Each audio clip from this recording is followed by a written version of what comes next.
அந்த பாதையில தான் பார்த்தீங்கன்னா அவர் ரமணரை சந்திக்கக்கூடிய ஒரு வாய்ப்பு வந்து அவருக்கு ஏற்படுது.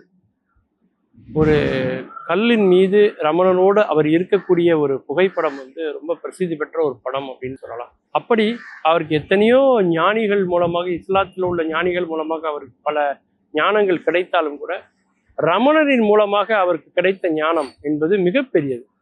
அப்பந்தான் அவரே உணர்றாரு, இந்த ஞானம், இந்த உயர்நிலை இதுக்கெல்லாம் வந்து மதம் கிடையாது. ஜாதிகளுக்கு அப்பாற்பட்டு, மதங்களுக்கு அப்பாற்பட்டு, பேதங்களுக்கு அப்பாற்பட்டது இந்த ஞானம் அப்படிங்கிறது. அப்பொழுதுதான் வந்து அவர் வந்து உணர்றார். அவருடைய இறுதி காலம் வந்து பார்த்தீங்கன்னா நம்முடைய தொண்டையார்பேட்டை, அதாவது இன்னைக்கு இருக்கக்கூடிய தண்டையார்பேட்டை நம்ம சொல்றோம் இல்லையா, தொண்டியார்பேட்டை அப்படிங்கிறது தொண்டியார்பேட்டைன்னு மாதிரி இன்னைக்கு தண்டையார்பேட்டைன்னு மாறிடுச்சு. அங்கதான் ஒரு பரிபூர்ணத்தை அடைகிறாரு.